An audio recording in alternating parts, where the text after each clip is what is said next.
Hopefully, there you go. There's the There nice you are. Zoom woman, you see. Hopefully, anybody who wants it, you've found the captions now along the bottom of your screen. Zoom has done an update on how it works, which is just there to challenge us all, isn't it? To make sure that we keep on our toes about how things work. If you want to turn those off, you can turn them off by looking for the CC hide captions thing along the bottom of your screen. The other thing to say is that we want to ask you, if you're not one of the presenters, to stay on mute during the session.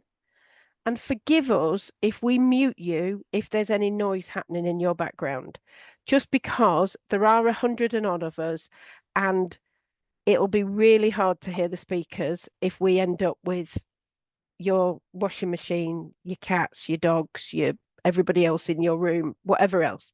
So forgive us. Please do use the chat if you can. You're very welcome to. Some people can't use the chat though, so we know that. So we will at the end give an opportunity for anybody to ask a question by muting at the very end, but we haven't got time for questions during the session because, as Gary said, it's really busy. Ask your questions during as we go along, because we will look at them and we'll make sure we try and give them to the presenters at the end and try and gather what you're asking. I think that's everything. I'll hand you back now to Gary, who's going to introduce Julie again, I think. If anybody has any problems, you can put it in the chat if you're able to, because Rachel and I'll try and help. Have a great session. Thank you. Yeah, thanks, Sam. Why this is important to Learning Disability England? Well, through the pandemic, we had more and more people telling us about bad practice, about do not resuscitate practices, decisions, where people weren't being included in decisions. People didn't know about them on their file, or decisions were being made just because people have a learning disability. This is wrong. At Learning Disability England, we bring people with learning disabilities, families and paid supporters together to have a louder voice. We are pleased that through this piece of work, we are helping people's human rights are being respected and people live good lives. I'm now going to pass over to Julie from Turning Point, who is going to give a bit of background to this work. Thank you, Gary. Can you hear me? I can hear you. I can hear you. Perfect. Thank you so much. Thank you, Gary, and thank you, Sam. And hello, everybody. I'm Julie Bass, and I'm the Chief Executive here at Turning Point. And it is a really great privilege of mine to be here this afternoon on this very important topic, which matters very much to me personally and to all of my colleagues at Turning Point. Turning Point is a national health and social care provider, and we specialise in mental health, substance use and learning disability services.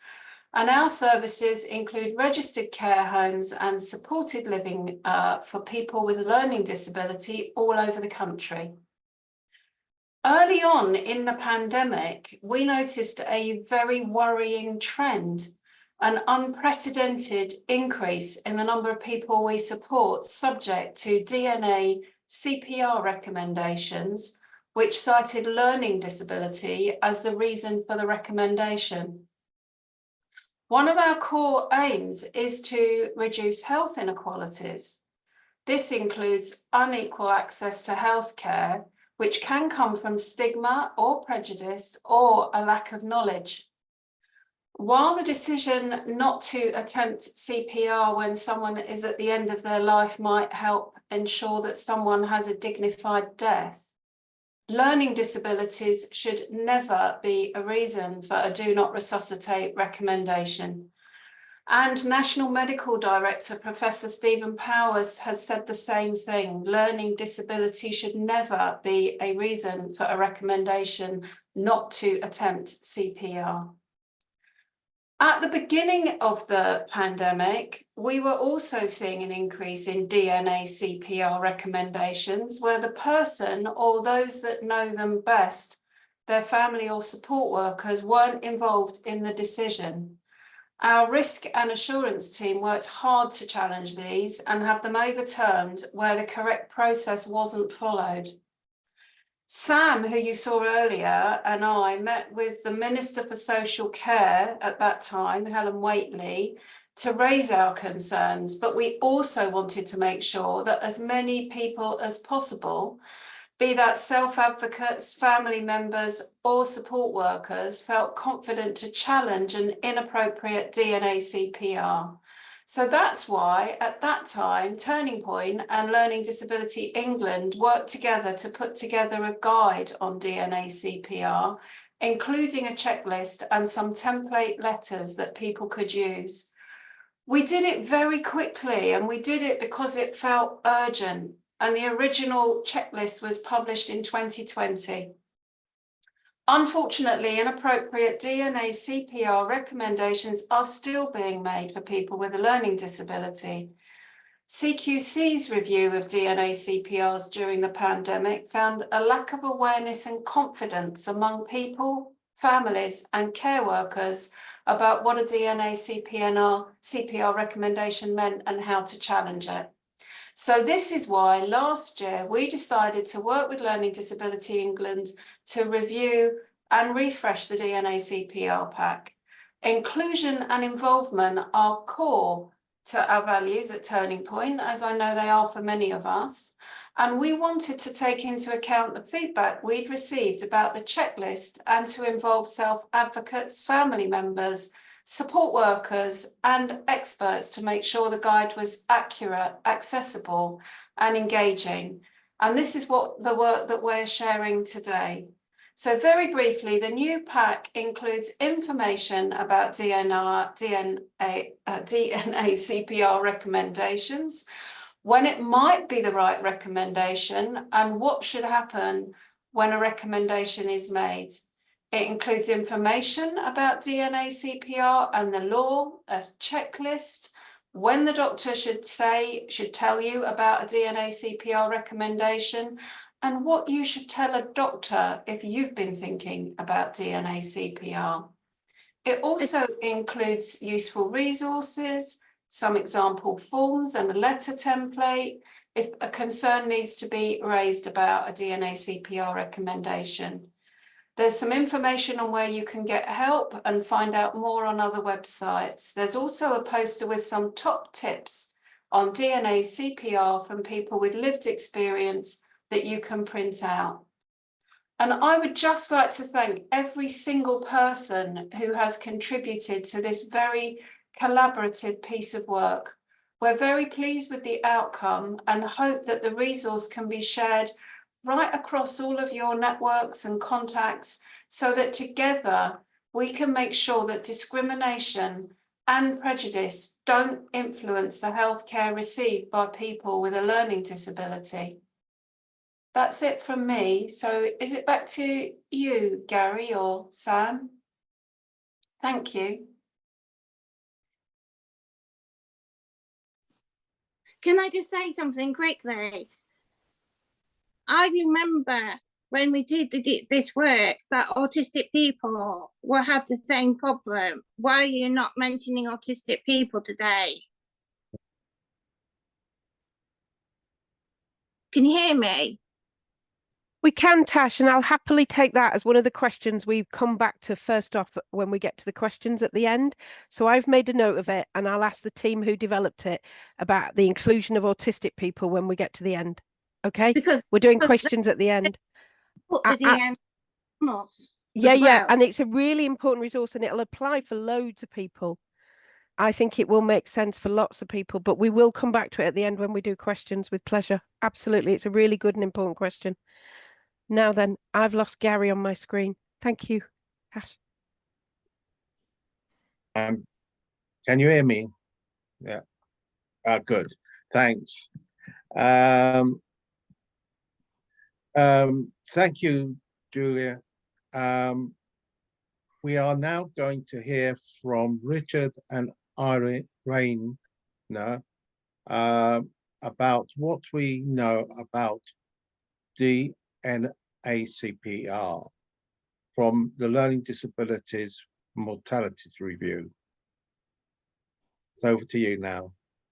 Okay, thank you very much indeed, Gary and the whole team. Shall we introduce ourselves first? Do you want to go first, Richard? My name's Richard Keegan-Ball, and for type of learning disability, but I'm a researcher here at Kingston University, and I get paid for my job I do, which is good. Yes. Yeah, indeed. And I'm Richard's colleague. My name is Irene Taffrey-Weijne. This, what you see behind us, this is the university. We're sitting here in the office at Kingston University. It's not all boring, is it? Working here. And I'm the professor here of learning disability and end-of-life care. And we have various projects, but one of them is to work on the LEADER program, which is the mortality review that Gary was talking about. So we've got some slides and some information, but Richard, do you want to say first what our particular job is on the LEADER program? Well, our particular part on the LEADER review is that we host a group of people with a learning disability. We have a focus group of about 10 people all around the country with a learning disability, and that our part of the work is to we'll report what comes out every year into Easy Region, but my particular part of the work is because we have 2 meetings where Irena and I have a colleague, Johnny, who isn't here today, but he works with King's College on the Leaders Review, and that he comes to us 1 day a week, and that he brings information to us of the report, and that with his help and with our help, that we have to turn it into Easy Read. So what I'm trying to say is that first of all, Irene and I and Johnny look at it, and then that we try and see what we can do, and then we take it to the group, the focus group, and then that they help us to make it into Easy Read. But basically, I've got to try and understand a bit before we go to the group. Yes, so that's what we do. That is what we do, and that's why I think that's why we're here, because the LEADER review. So this is I don't know if you're familiar with it, but this is where when somebody with a learning disability dies, you can report their death to NHS England, and that's usually around 3,000 a year of deaths. And all these reports get sent to King's College London, like you said, where Johnny works. Yeah. And they do all the number crunching and look at everything and write a huge report. And then that's it. I mean, so our job is to understand it enough so we can explain it to you and to everyone. Yes, yeah? Right, yeah. And so that's why we're here, because of course part of the things that report looks at, so DNACPR came up in that. So we are going to tell you how we got our head around the DNACPR data, all the information that was there. And I don't want to sort of disappoint you before I even start to talk, but it probably isn't as much exciting or really helpful information as you might think. There is lots of, but we'll show you. So I'm going to share my screen, and hopefully this works. It doesn't always work, but we'll do our best. Okay, and we'll make that a bit bigger. Okay, I'm just going to change that to a different. Right. Okay, hopefully you can see this. Yes. So this is learning from LEADER. LEADER has nothing to do with well, it's no longer Rishi Sunak, is it? No, it's It's a curious, I can't even pronounce Yeah, it. never mind. But lead, so it's we call it staying alive, yes, staying alive and well. Well, good, yes. Okay, so here is what we do. So we do this annual report every year.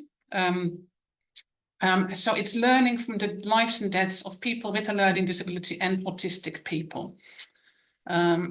And so here I'm going to show you the video because we made, so let's go back a bit. We turned our easy understand now, easy read bit of the whole report into a video with the group of people that you mentioned. Yes. And this is just a small part which is explaining to you the data of the 2022 report about DNACPR. Now we're going to talk about CPR. What is CPR? When you die, your heart stops. Sometimes doctors can make your heart start again. This is called CPR. That's short for cardiopulmonary resuscitation.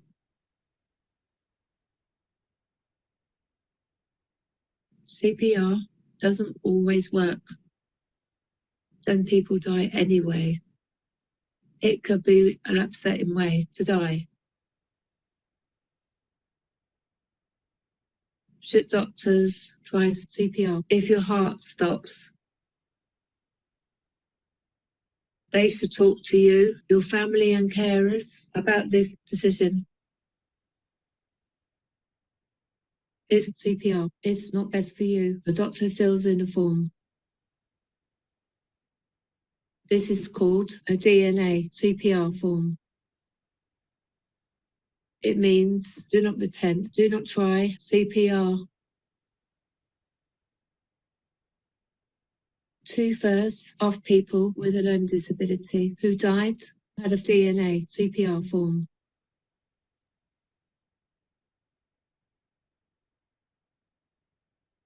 With a DNACPR forms done right, and did the doctors do what it says on the form? Yes, for most people, the form was done right and followed correctly. No, with some people, the form was done wrong or not followed correctly. But with quite a few people, we don't know if the form was done right or followed correctly. What can we do about this? Find out why DNACPR forms were not done right. Train doctors so they know how to get DNACPR right for people with a learning disability.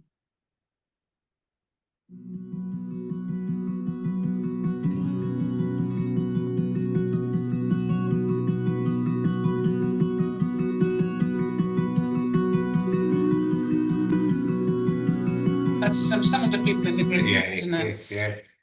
Okay, so you can see this was a lot of work to do that, and you can see some of the problems because there's a lot of things that we don't know, and this was the 2022 report, and so finding out what actually was wrong and why it wasn't done right, we haven't quite figured out yet. But let me show you, and this is for the people who like reading lots of words. These are the questions about DNACPR that are on the form that people fill in if somebody's died, and this is the questions, then the answers they send to NHS England. So this is what these answers are taken from.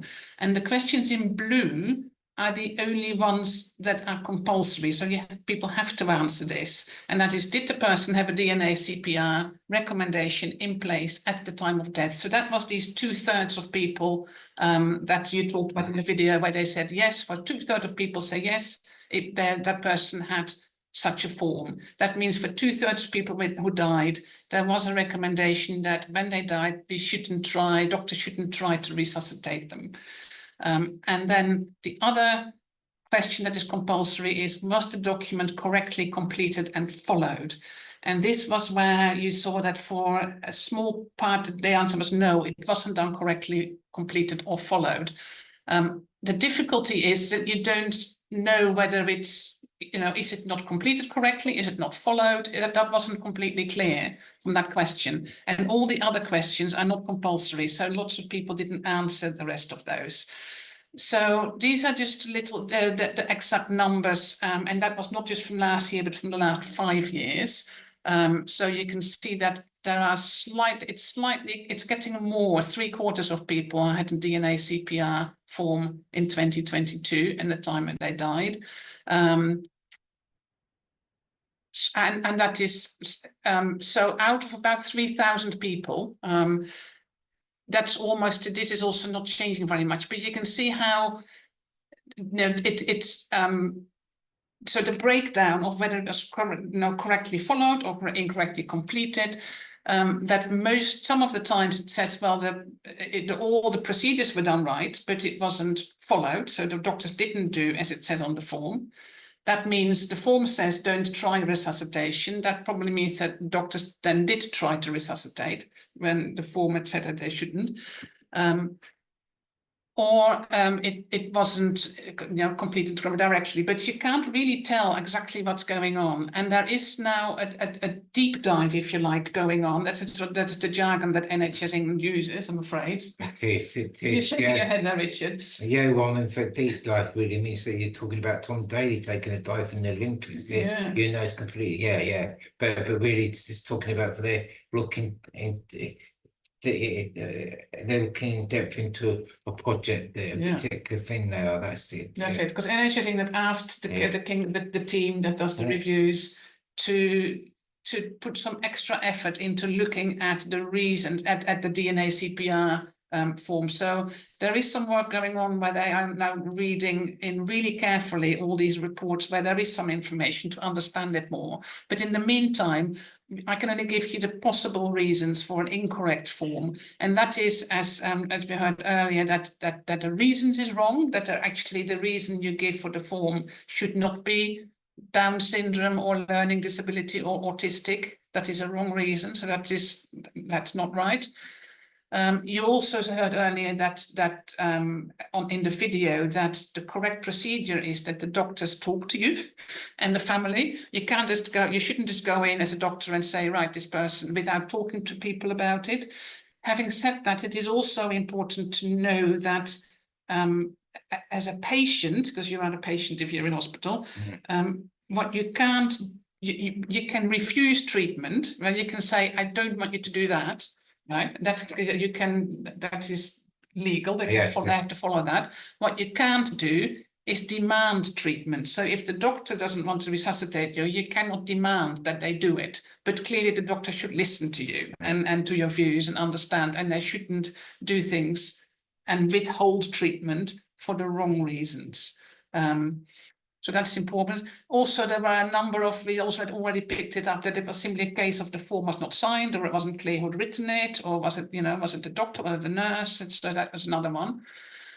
And or the ones where the form was completed but it wasn't followed correctly is where there was a form, but the resuscitation CPR was done anyway.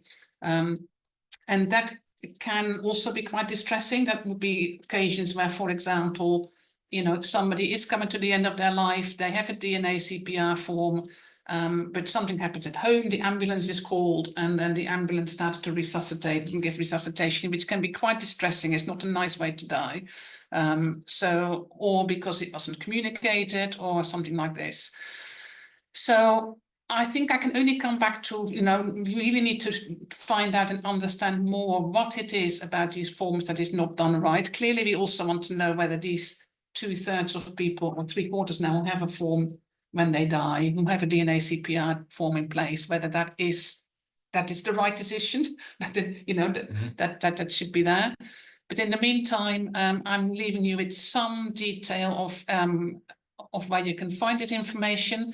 The Staying Alive and Well group has a YouTube channel, and all the videos that explain the whole of the leader report are on there, and you can also access full reports through the King's College London website. And before we finish, I just want to point out that I know you've done some wonderful work on this DNACPR sort of guidance. We actually here, one of our other projects, just coming to an end now, is to develop a toolkit to support people's end of life care planning. That isn't really focused on DNACPR, but there is one of the resources there where that help people to think ahead about what happens towards the end of their lives. And one of the pictures there is about resuscitation. So this is just one of the sort of images that can maybe help people to begin to have these conversations and to think about what they might or might not want at the end of their lives. But I think that is all I've got. Is there anything else we needed to say? You want to say about that? No, I think we said it all. I think. I'll just wait for the questions to pour in. Yes, Okay. just wait for the questions now. Okay, so I'll hand back to Gary now. Yes, okay.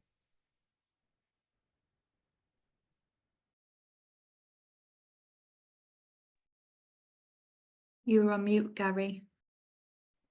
Sorry, I found it. Sorted. Thank you, Richard and Rain. We are now going to hand over to Lou and Matt to talk about how we put the information pack together. Over to you, Lou. Thank you. Thanks, Gary. Right, thank you. Thank you. Hello, everyone. Right. Good afternoon. Lou, do you want to introduce yourself first? Sorry. Yes, I'm Lou. Oh, sorry. I'm Lou, and I use Turning Point Services, and I'm also involved in People First. I'm also a trustee of People First as well, and also do work with Carlisle Site Support as well. I'm the chair of that organisation. Great. Thank you, Lou. And I'm Matt, and I work at Turning Point, and my job is to help make sure that people we support at Turning Point have a say in everything that we do. It's really good to be with you all this afternoon and to be sharing the screen with you, Lou. And Lou is very modest, but is an incredible advocate who has a really strong voice within Turning Point, and as she mentioned, in lots of other activities and initiatives as well. We are going to tell you a bit about the process of how this information pack has been put together. We started with talking to our Learning Disability People's Network at Turning Point, which Lou is a member of, aren't you, Lou? Yes. And this is a group of people we support across the country who come together regularly to share their experience. And together the group talked about DNACPR, what their views were around it and their feelings, and also whether they thought we should have another look at the information that, as was mentioned earlier, was put together quite rapidly during COVID, and whether we should review it together with people with lived experience and families and other experts. Lou, can you tell us a bit about what the People's Network thought about this? Yes, well, quite a few people on the People's Network, sorry, they thought it was not good, that they did think it needed to be reviewed, and although they understood why, it had been done at such short notice.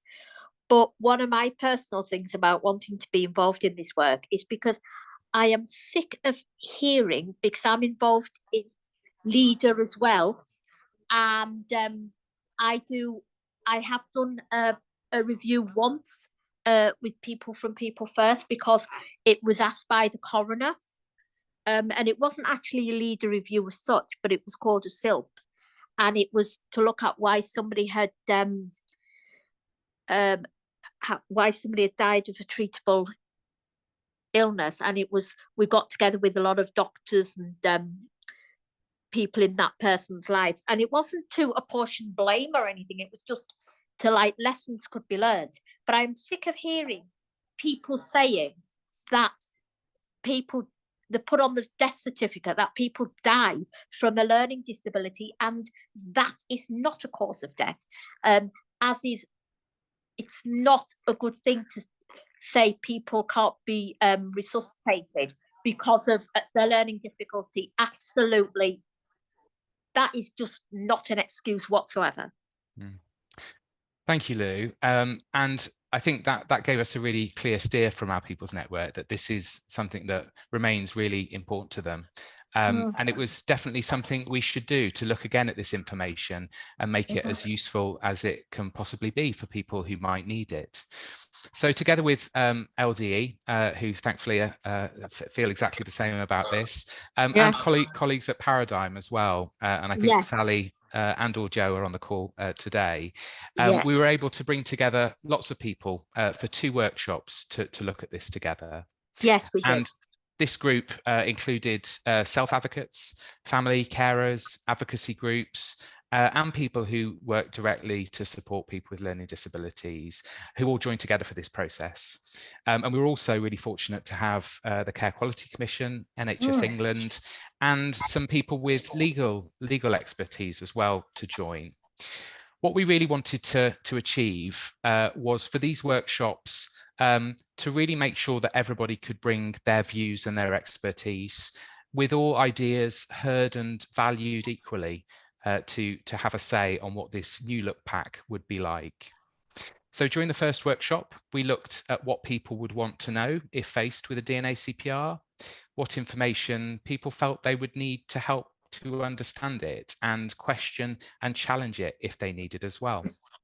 And also, we looked at how people would like to see the information presented, whether it should be in a written document, something online, whether there should be videos included, really how it could be made as accessible to as many people as it can be. So there were lots of ideas that came out of the session that Paradigm kindly facilitated. And we're going to hear shortly around what some of these things were and how the new pack has incorporated them. But after all this discussion at that first workshop, all the information was taken away and a draft of a new look pack was created. When we had this version, we came back to the group for another workshop, really to look at what had been created and to gain further feedback and thoughts on this. Lou, are you able to share a bit about that second workshop and the process there? We sort of all got together for the second workshop and looked at the information that had been gathered in the first workshop and how it was put together, and like look at if anything had like been missed out of the information. Yeah, great. And we wanted to make it accessible to everybody as possible, because I think in one of the sessions when we're gathering the information, I think it was one of the supported living places, there had been during COVID 6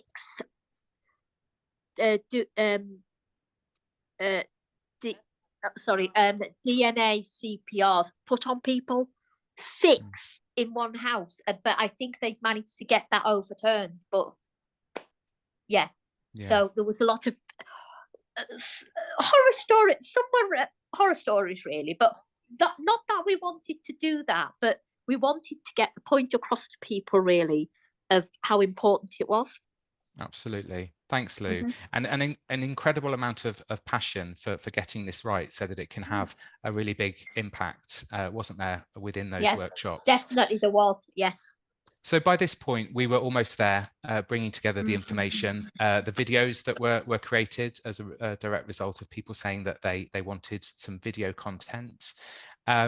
And really, it's about how we then brought those different elements together to create an interactive online pack, which from today is available on our website and through LDE's website too. And this will be sent to everyone on this call after we finish today.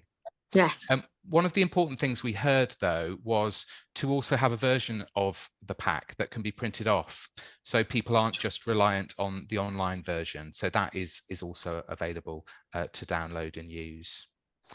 Lou, now we're at the end of this process. I wonder if you have any reflections about the experience for you of being part of co-designing the pack. I have.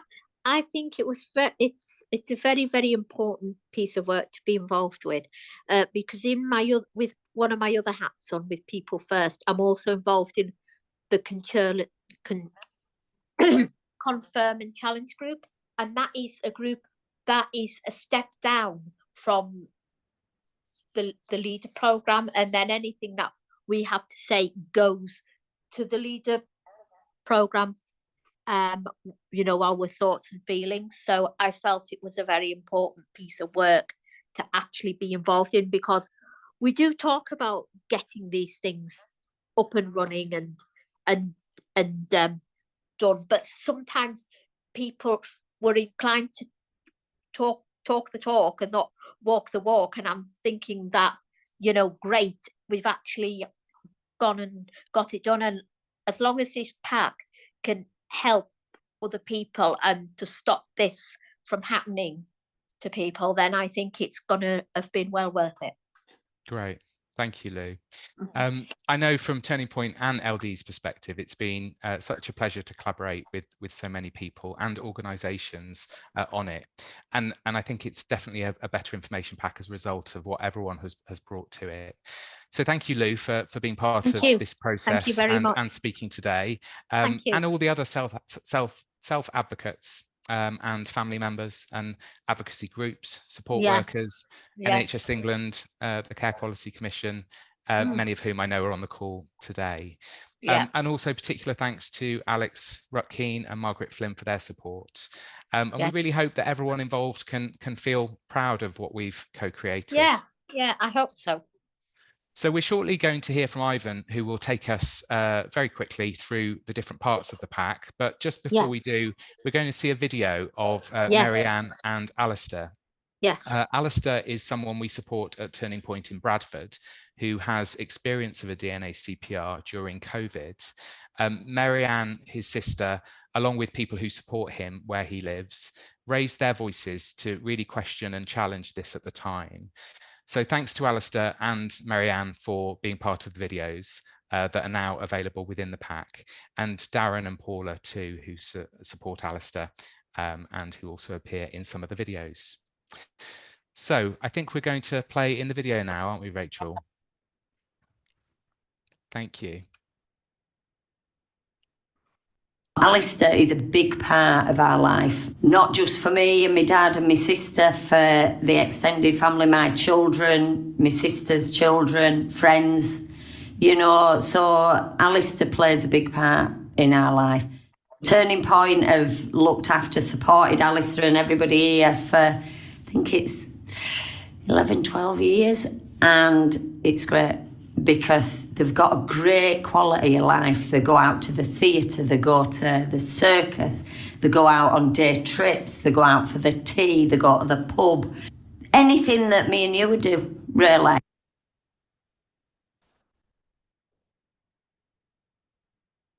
The following morning I rang Doctor again and I said, there's no time limit.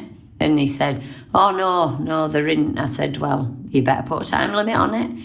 And he said, oh, okay, we'll put 3 months. So I thought, okay, 3 months. And then I spoke to Viv again. Now, Viv played a big part in all this, because then a few days later, a blanket DNR were put in place for, I think, 6 residents here, service users, and saying there were no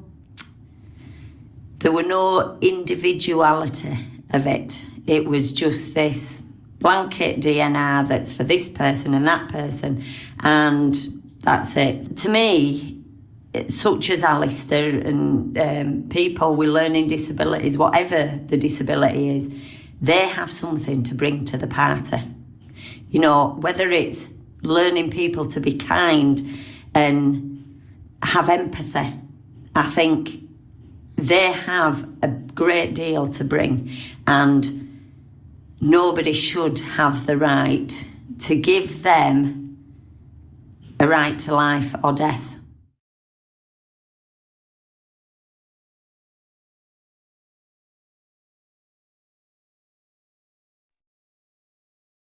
Thank you. Gary, back over to you, I think.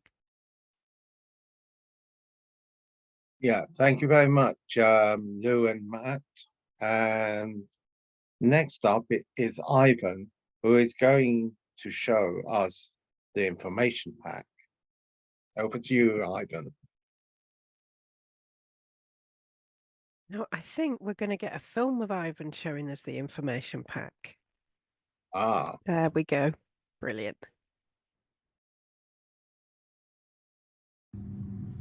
Hello, my name is Ivan, and today I'm very pleased to support the launch of our new DNACPR Do Not Attempt Cardiopulmonary Resuscitation resource. I have just a few minutes to quickly outline what the pack contains and its accessibility features. So, without further ado, this is the new DNACPR information pack. The first section introduces the resource. It explains that it is for people who have a learning disability, their families, and others. It includes information on how to use this resource and a page which explains useful words and phrases. The second section tells you when a DNACPR might be the right recommendation, what should happen when a DNACPR recommendation is made, and also includes information about DNACPRs and the law. In the third section, we explain what the doctor should tell you about a DNACPR recommendation and what you should tell the doctor. In the fourth section, we provide some resources, such as examples of DNACPR forms and a formal letter template. We also provide some information on where you can get help or where you can find out more about DNACPRs on other websites. And there's a list of top tips with a printable poster. And in the last section, we briefly describe how people shared their experiences and concerns, and how experts were involved, and how we worked together to ensure that the pack reflects what people said. It also notes some specialist legal areas that the pack does not cover. And in terms of accessibility, we aimed to create an online resource that was easy to use, engaging, and inclusive.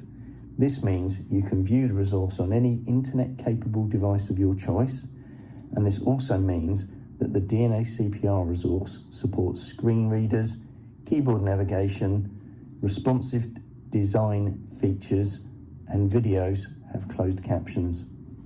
These features help people to access and interact with the resource inclusively. To summarise, we hope this resource will enable people with learning disabilities, their families and others to participate effectively in discussions about DNACPR recommendations with doctors and health professionals. And so finally, from me, thank you to everyone who shared their personal experiences and supported this resource. thanks, Ivan. I hope I have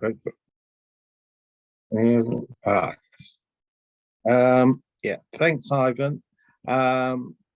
We now have 10 minutes for questions. We're going to look at the questions we have had so far in the chat. Put your questions in the chat, or if you can't, raise your hand. Thank you for being part of today's launch, and thanks to today's speakers for helping us through this session. We would also like to thank our working group who have helped us develop this update and improve. Are we not going to do all the thanks after we've done some questions? Yeah. Yeah, you're running us ahead. You're making me nervous, you know.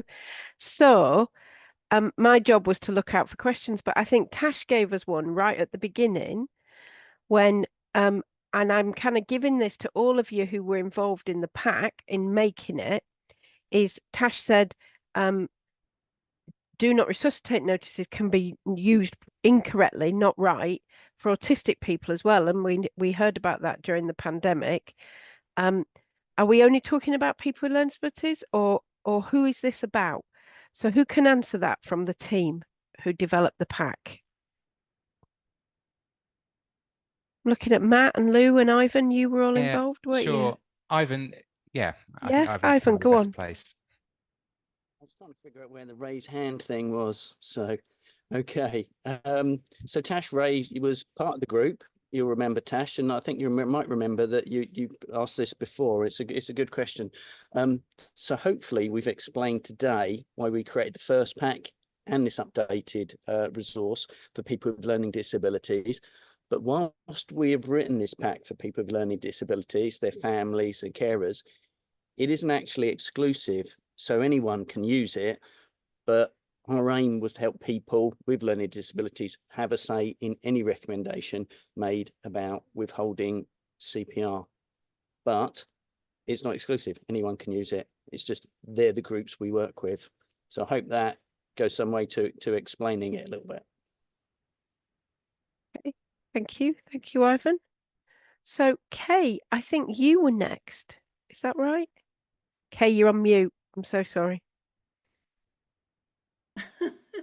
Right, hi everyone. My son's got a learning disability, mild autism, and he has Addison's disease.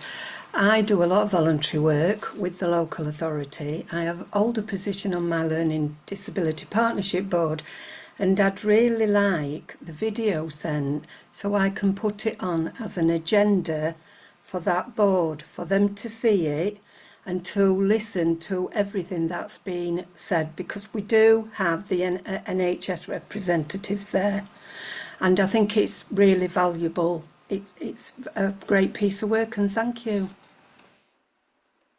Thank you, Kay. Congratulations to the team, to everybody who was part of it. Really great, well done. And you lead us on to some questions we saw in the chat, which were about, can I use this? Can I share it anywhere? And I think, and they'll all unmute and shout at me, right, if I'm wrong about this, but I think everybody involved in the pack says just use it. Anybody, it's out there.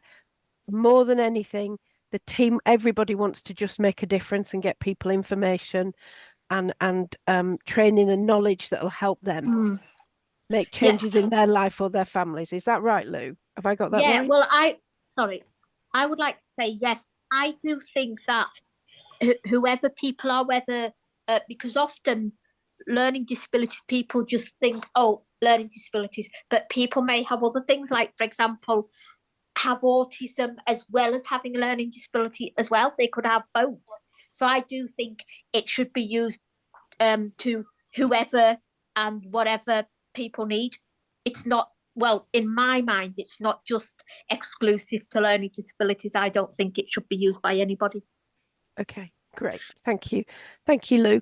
So I'm probably only going to have time for one or maybe two more questions at the most. If anybody's put anything in the chat, we will read it afterwards. If we've missed it this time, forgive us. Corinda.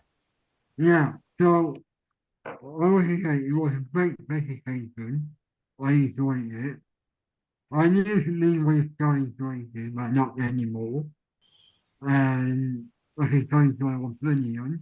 But like my perspective is that when people are blind, like are not kids, wouldn't be any trail or any easy format for people to use for, let's say, people are struggling to read or write or anything like that. Wouldn't it be possible to like braille or like any questions? Yeah. Yes, I'm going to take us back to Ivan, because I think of Ivan as the technical member of this team who's with us today. So he mentioned in the video, they're all laughing now, the people who work with him. Louis laughing. No, Ivan mentioned in the video, I think you're right, Corinda. I think we've tried to make it with lots of different versions. Is that right, Ivan? That's so Corinda's right. asking about if screen readers and things, I think. Yeah, I tried to reply to your comment in the chat as well, Corinda. Yeah, so the software we've used meets a number of standards. It's difficult to make something work for absolutely everybody, but we've tried to capture as many people we can in sort of the time and resources we had by using a piece of software that works with everybody's individual laptops, tablets, phones, etc. So we hope we've been as inclusive as we can, but naturally there's an opportunity to give us feedback through the resource as well. So you know, if there's something we've missed or something that we can reasonably do, please give us that feedback. Great, thank you. And with just our last question now, because I don't think we'll have time for any more, although we'll stop the recording in a minute after this question, but we'll stay on, the core team will if we can. Katie, long time no see. Hello. Hi, I just wanted to ask if you've worked on the information pack in line with the Mental Capacity Act. Does anybody want to say about the Mental Capacity Act? Does it talk about that? One for you again, Ivan. Yes, it does. So we've got but not on our own. We had some real experts in that area also spoke to us. So we've tried to balance the voices of people that were in the group, but we've also had some experts that were sort of outside of the group, you know, advising throughout as well. We've been really lucky, and by and large, I mean, I think Matt named some of those people earlier. I won't embarrass them by doing it again, but some really top-notch people from that are experts in Mental Capacity Act. So we've had some really good advice, but we've tried to balance it also with what people said that were in the meeting and input into the resource. Thank you. I co-chair the Mental Capacity Act Task and Finish group meetings, so that'll be really good for us to work with. Oh, but brilliant. Oh, Katie, do share it there. And as Ivan says, we're all open for more feedback, but we hope it's helpful. Now, as it's a minute to, I'm going to let Gary say the final goodbyes. And then if you want to stay on, though, I think some of us will stay for a couple of minutes. But yeah, that's fine. Yeah, I can do that. That's all right. I've lost Gary on my screen. I'm here. Yep. I'm here. Yeah. Thank you for being part of today's launch, and thanks to today's speakers for helping us through this session. We would also like to thank our working group who have helped us develop this update and improve resource, including our experts by experience and representatives from the Stop People Dying Younger group, National Mental Capacity Forum, NHSE and CQC. And so we'll share the pack, all the links, the recording of today as soon as possible, won't we? Yeah, that'd be great. Yeah. Thank you. Thank you, everyone. Thank you, everyone. We know lots of us have got meetings, but Deborah and Tash, if you wanted to see if any of the team who are left can answer your question, you're very welcome. But I just wanted to let everybody get away if they needed to. I understand it's sunny outside, so some people might even be trying to see the outside world. I believe